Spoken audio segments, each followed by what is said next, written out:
నమస్కారం అండి. అందరికీ నూతన సంవత్సర శుభాకాంక్షలు. మీ అందరూ రకరకాల ఊర్ల నుంచి వచ్చారు, చాలా దూరాల నుంచి. మీ అందరికీ భోజనానికి బయటికి పంపిస్తే ఇబ్బంది పడతారని మేమే భోజనం తీసుకొచ్చి ఇక్కడ పెట్టాలని నిర్ణయించుకున్నాం. గత 4 నెలల నుంచి మేము ఇది నిరంతరం నిత్య అన్నప్రసాద వితరణ కార్యక్రమం కింద మన దగ్గరికి వచ్చిన పేషెంట్లందరికీ భోజనం పెట్టడం జరుగుతుంది. మధ్యాహ్నం సమయంలో మరి ఆకలేస్తుంది కాబట్టి దానికోసం ఊరికాని ఊరిలో మీరు ఇబ్బందులు పడకుండా ఉండడానికి ఇలా చేస్తున్నాం. కాకపోతే ఇది ఫోటోలు వీడియోలు ఎందుకు తీస్తున్నారనేది మీకు రావచ్చు. 500 రూపాయలు ఫీజు తీసుకుని కూడా గత August, September, October, November, December 5 నెలలు పూర్తయినాయి. ఇప్పటికి 5 నెలల నుంచి మేము భోజనం పెట్టగలుగుతున్నాం. మరి సంవత్సరానికి 500 ఫీజు తీసుకున్న నేనే భోజనం పెట్టగలుగుతుంటే నెలకు 3 లక్షలు 2 లక్షలు తీసుకుని ఐవీఎఫ్లు చేసే డాక్టర్లు ఇంకా ఈజీగా భోజనం పెట్టచ్చు. మరి వాళ్ళు ఎందుకు పెట్టలేకపోతున్నారు అంటే వాళ్ళకి ఐడియా వచ్చి ఉండకపోవచ్చు. చెడు ఎవరూ చెప్పక్కర్లేదు, మంచి 10 మంది చెప్తే కానీ బుర్రకెక్కదు. మీకు యూట్యూబ్ ద్వారా ఆ భగవంతుడు లేదా స్నేహితుల ద్వారా, బంధువుల ద్వారా నా గురించి తెలియజేసి మిమ్మల్ని ఇక్కడికి తీసుకొచ్చి ఐవీఎఫ్లు లేకోకుండా, ఆపరేషన్ లేకోకుండా ప్రెగ్నెన్సీలు ఇచ్చే ఏర్పాటు ఎలా చేస్తున్నారో అలాగే ఈ వీడియో ద్వారా, ఫోటో ద్వారా ఎవరైతే మంచి మనసున్న డాక్టర్లు ఉన్నారో వాళ్ళకి ఈ మెసేజ్ చేరేటట్టు చేసి వాళ్ళు కూడా వాళ్ళ దగ్గరికి వచ్చిన పేషెంట్లందరికీ ఇట్లా భోజనం పెట్టుకోగలిగితే ఎంతో ఉపయోగకరంగా ఉంటుంది అనే ఆలోచనతోనే మేము ఈ ఫోటోలు వీడియోలు తీస్తున్నాం. ఎందుకంటే హాస్పిటల్కి వచ్చారంటే పొద్దున వస్తే సాయంత్రం అవుతుంది. డాక్టర్ గారిని కలిసేటప్పటికే చాలా సమయం పడుతుంది. కలిశాక టెస్టులు చేశాక రిపోర్ట్లు వచ్చాక మళ్ళీ మందులు, ఇవన్నీ పొద్దునైతే సాయంత్రానికి వెళ్తే గొప్పే. మధ్యలో భోజనానికి ఏమో రోడ్ల మీదకి వెళ్ళి దొరికిన ఏదో ఒకటి తిని అనారోగ్యం పాలయ్యి ఇబ్బందులు పడతారు. ఊరు కాని ఊరిలో చాలా కష్టాలు. అందుకోసమే ఇలా పెట్టేస్తే చక్కగా వచ్చిన పని పూర్తి చేసుకుని చక్కగా వెళ్ళిపోగలుగుతారనే ఉద్దేశంతో మేము ఇది చేస్తున్నాం. వాళ్ళు కూడా ఈ వీడియోలు, ఫోటోలు చూసి వాళ్ళు కూడా ఈ పద్ధతిలో పెడితే బాగుంటుంది. ఈ రాష్ట్రంలోనూ ఈ దేశంలోనూ కూడా ఒక కొత్త మార్పుకి శ్రీకారం చుట్టినట్టు అవుద్ది అనే ఆలోచనతో మేము ఈ ఫోటోలు, వీడియోలు తీస్తున్నాం. అది తర్వాత ఇంకొక పద్ధతికి ఎందుకు ఇక్కడ అందరినీ మిమ్మల్ని కూర్చోబెట్టామంటే మీరు అందరూ సంతానం కోసం వచ్చారు. సంతానం అనేది మరి మీకు అది కోరుకున్న ఎంతో రోజుల నుంచి మిమ్మల్ని బాధ పెడుతున్న అంశం. సంతానం పొందటం ఎలాగా అని తెలుసుకోవాలని, దానికి ఉపయోగపడేవన్నీ తెలుసుకోవాలని మీరు కోరుకుంటున్నారు. కాబట్టి సంతానం మీరు పొందాలంటే మొట్టమొదటిగా మీరు శ్రద్ధ పెట్టాల్సింది ఆహారం మీద. ఆహారం అనేది మూలాధారం. మీ సంతానానికి ఆహారం మూలాధారం. వీర్య వృద్ధికి, ధాతు పుష్టికి, అండాల క్వాలిటీకి ఆహారమే ప్రధానం. మరి ఎలాంటి ఆహారం తీసుకోవాలి? మంచి ఆహారం తీసుకోవాలని అందరికీ తెలుసు. ఏది మంచి, ఎలా తీసుకుంటే మంచి అనేది మీకు తెలియడానికి ఇక్కడ మీకు 2 మంచి పాయింట్స్ చెప్తాను నేను. అవి మనసులో పెట్టుకుని మీరు ఇంటి దగ్గర కూడా ప్రాక్టీస్ చేయండి. మంచి మనసుతో వండుకుని తినాలి. నీకు సంతానం కలగడానికి ఈ ఆహారం ఒక ప్రసాదంలాగా, భగవంతుడి ప్రసాదంలాగా ఉపయోగపడుతుంది అన్న ధ్యాసతో మీరు వండుకోవాలి, తినాలి. అంటే మంచి మనసుతో వండాలి, మంచి మనసుతోనే ఆహారాన్ని ఒక ప్రసాదంలాగా స్వీకరించాలి. ఈ 2 మంచులు జరగాలి. అంతేగాని తినేటప్పుడు ఏ టీవీ చూస్తూనో లేకపోతే ఫోన్ నొక్కుకుంటూనో చేయకూడదు. ప్రతి ముద్దని నోట్లో పెట్టుకునేటప్పుడు అది నీ వీర్యంగానో, అండంగానో, నీ బిడ్డగానో మారబోతుంది అనే ధ్యాసతోనే తినాలి. అలాగే మీరు వెంకటేశ్వర స్వామిని పూజిస్తే వెంకన్న ప్రసాదంగా, అల్లాను పూజిస్తే అల్లా ప్రసాదంగా, యేసు ప్రభుని పూజిస్తే యేసయ్య ప్రసాదంగా భావించి స్వీకరించాలి. అలా ఫస్ట్ పాయింట్ అది. తర్వాత మేము కూడా ఇక్కడ మంచి మనసుతో మీకు వండి పెట్టేవారు వాళ్ళ పుణ్య దంపతుల దగ్గర నుంచి తెప్పించి పెడుతున్నాం.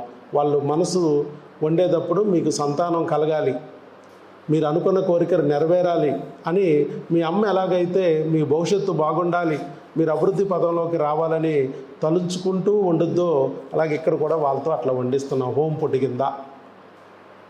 అలాగే మీరు కూడా చక్కగా మీరు బిడ్డ పుట్టాలి అనే కోరికతోనే అది స్వీకరించండి. ఇక తర్వాత మూడోది ఏంటంటే మంచి చేతుల మీదుగా అందాలి. మంచి చేతులు అంటే దేవుడు లాంటి చేతులు. మనం ఒక గుడిలో వెళ్తాం, మామూలుగా ఇంట్లో తింటే అది పులిహార, గుడిలో పంతులు గారు దేవుడు ప్రార్థన చేసి మంత్రజలం జల్లి నీ చేతిలో పెడితే అది ప్రసాదం. ఇక్కడ కూడా అంతే. అలాగే పాస్టర్ గారు బ్రెడ్ ద్రాక్షరసం ఇస్తారు, రోడ్డు మీద కొనుక్కుని బ్రెడ్ ద్రాక్షరసం తెచ్చుకుంటే వేరు, అదే దేవుడు ప్రార్థనలతో నిండిన పాస్టర్ గారు ఇచ్చిన ద్రాక్షరసం బ్రెడ్ వేరు, అది ప్రసాదం. ఇలా ముస్లింలు హలాల్ చేస్తారు, ప్రతి మతంలోనూ ఇది ఉంది. కాబట్టి మీరు కూడా ఈ ఆహారాన్ని ఆ భగవంతుడి ప్రసాదంగానే స్వీకరించాలి. అది స్వీకరించాలంటే మంచి చేతుల మీదుగా, ఓ పాస్టర్ గారు ఇచ్చినట్టు, పూజారి ఇచ్చినట్టు, ఇమాం ఇచ్చినట్టుగా ఒక మంచి చేతుల మీదుగా, దేవుడు లాంటి చేతుల మీదుగా అందితే మరింత ఫలితాలు మంచిగా వస్తాయి. మీరు అనుకున్న కోరికలు నెరవేరి మీరు అనుకున్న బిడ్డ పొందే అవకాశం ఉంటుంది అనే ఆలోచనతో మేము మా చేతుల మీదుగా ఇది అందిస్తున్నాం. ఏమిటండి మాకున్న అర్హత? నా చేతులు మంచి చేతుల 15,800 మందికి పైగా మనం ప్రెగ్నెన్సీ తెప్పించాము న్యాచురల్గా, ఒక్క ఐవీఎఫ్ లేకుండా, ఒక్క ఆపరేషన్ లేకుండా. ఇది ప్రపంచ రికార్డు, ప్రపంచ రికార్డు. అలా చేయగలిగానంటే ఆ భగవంతుడు ఆశీస్సులు నా మీద లేకపోతే నేను చేయలేను. ఆ సంతాన అస్త్రాన్ని, ఆ సంతాన లక్ష్మి ఈ బురదగుంటలో ఉన్న కలుపు పువ్వు లాంటి నన్ను తీసుకుని ఆవిడ ఒళ్ళో పెట్టుకోబట్టే ఇది జరిగింది. అంటే ఆ దేవుడు ఆశీస్సులు లేకపోతే నేను వైద్యో నారాయణో హరి అవలేను, మీకు ఆ సంతానం ప్రసాదించే శక్తి నా దగ్గర ఉండేది కాదు. కాబట్టి మేము దేవుడి దగ్గరగానే ఉన్నాం. ఇంకంతేకాదు, లయన్స్ క్లబ్ అనే సేవా సంస్థ, వాకర్స్ క్లబ్ అనే సేవా సంస్థల ద్వారా కొన్ని వేల మందికి మేము అన్నదానాలు చేశాం.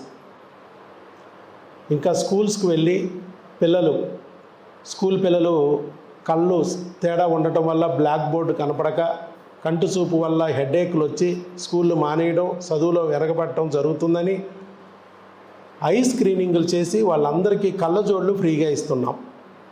అలాగే చిన్న కారణాలకి ఏదో ఎగ్జామ్ ఫెయిల్ అయితేనే సూసైడ్ చేసుకుంటున్నారు, మానసికంగా దృఢంగా లేరు వీళ్ళని చెప్పి సైకాలజిస్టులను తీసుకెళ్ళి స్కూల్లో మోటివేషనల్ క్లాసులు ఇప్పిస్తున్నాం.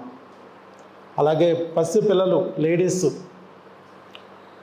సరైన శుభ్రత పాటించకపోవడం వల్ల అది పెద్ద వయసులో సర్వికల్ క్యాన్సర్గా మారుతుంది.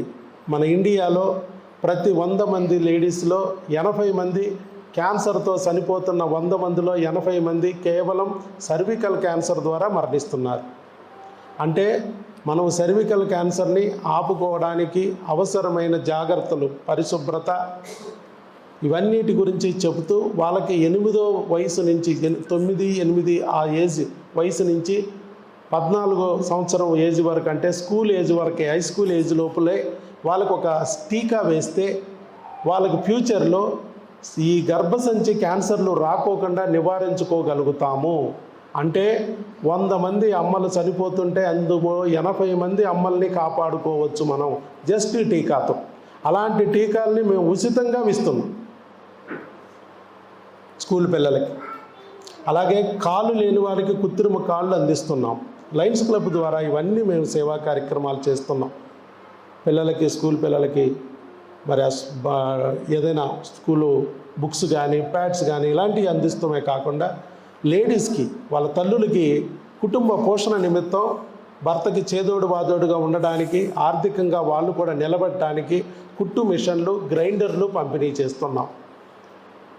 చిన్నపిల్లలకి, స్కూల్ పిల్లలకి వెళ్ళే వాళ్ళకేమో సైకిళ్ళు ఇస్తుంటే, కాలేజీ పిల్లలకి ఫీజు కట్టుకోలేని వాళ్ళకి ఫీజులు కడుతున్నాం. ఇలా ఒకటి కాదు, కొన్ని వందల సేవా కార్యక్రమాలు మేము చేస్తూ ఉన్నాం. ఇవన్నీ చేయగలుగుతున్నామంటే మా దగ్గర ఉంటేనే మేము చేయగలుగుతాం. అది ఇస్తున్నది ఎవరు? ఆ భగవంతుడు. ఆయన ఎవరికి ఇవ్వాలో అది అందడానికి ఒక ట్రస్టీగా నన్ను భావించి నా చేతుల ద్వారా అది అందేటట్టు చేస్తున్నారంటేనే మా చేతులు మంచివి అని అర్థం. మేడం గారు దుర్గతేజ క్లబ్కి, లయన్స్ క్లబ్కి ప్రెసిడెంట్గా ఉంటూ విజయవాడ జోన్ మొత్తానికి ఆవిడ జోన్ చైర్మన్గా ఉన్నారు. నేను కృష్ణా జిల్లా, ఎన్టీఆర్ జిల్లా 2 జిల్లాల్లో 110 క్లబ్బులకి రీజనల్ చైర్మన్గా ఉన్నాను. ఇలా మేమిద్దరము ఈ సేవా సంస్థల్లో 2 పెద్ద పోస్టుల్లో ఉన్నామంటే ఒకే ఫ్యామిలీలో భార్యాభర్తలకు ఎప్పుడు జనరల్గా ఇవ్వరు. ఇస్తున్నారంటే ఇద్దరు పొటాపోటీగా సేవా కార్యక్రమాలు చేయగలుగుతున్నామని ఇస్తున్నారు. మరి అది చేయగలుగుతున్నామంటే ఆ భగవంతుడి ఆశీస్సులు మా దగ్గర ఉండబట్టే మేము చేయగలుగుతున్నాం, లేకపోతే చేయలేము. ఏదైనా మన ఇంట్లో కార్యక్రమం చేసుకోవడానికే కష్టపడుతున్న ఈ రోజుల్లో ఎదుటి వ్యక్తి గురించి కూడా ఆలోచించి ఎదుటి వ్యక్తి కష్టాన్ని కూడా తొలగించుకోవడానికి మన సమయాన్ని వెచ్చించి, అలాగే ఆ సమయంలో ఉన్న కాస్త సమయంలో సంపాదించుకున్న డబ్బు కూడా ఎదుటి వ్యక్తుల కోసం ఖర్చు పెట్టడం అనేది ఈ రోజుల్లో అరుదు. అలాంటి కార్యక్రమాలు చేస్తూ మేము దేవుడికి దగ్గరగా ఉన్నాం, దేవుడు లాంటి మనిషి అనిపించుకుంటున్నాం. కాబట్టి మా చేతుల మీదుగా మీకు ఈ ఆహారం అందితే, మా చేతుల మీదుగా ఈ ప్రసాదం అందితే మీరు అనుకున్న కోరికలు నెరవేరి త్వరలోనే మీరు పండంటి బిడ్డను పొంది మాతృదేవత పితృదేవతగా అవుతారు. కాబోయే దేవుళ్ళనే భగవంతుడు ఈ కొత్త సంవత్సరంలో మా ఇంటికి అతిథులుగా పంపించాడు, వారికి భోజనం పెట్టుకునే అదృష్టం కలిగించాడు అని చెప్పి మేము ఈ అన్న ప్రసాద కార్యక్రమం చేస్తున్నాం. వచ్చిన పేషెంట్లకు భోజనం పెట్టడం, మంచినీళ్ళు కావాలన్నా కూడా మెడికల్ షాపుల్లో బాటిల్ కొనుక్కుని వాడాలి. అలాంటి రోజుల్లో కూడా మరి ఇలా భోజనం మేము పెట్టగలుగుతున్నామంటే దానికి కారణం మేడం గారు ఇచ్చిన సలహా. మరి ఆవిడికి ఎందుకు వచ్చింది ఈ ఆలోచన? విజయవాడ కొండ మీద 2 అమ్మలు ఉన్నారు. కొండ మీద కనకదుర్గమ్మ, ఇంకో కొండ మీద మేరీమాత.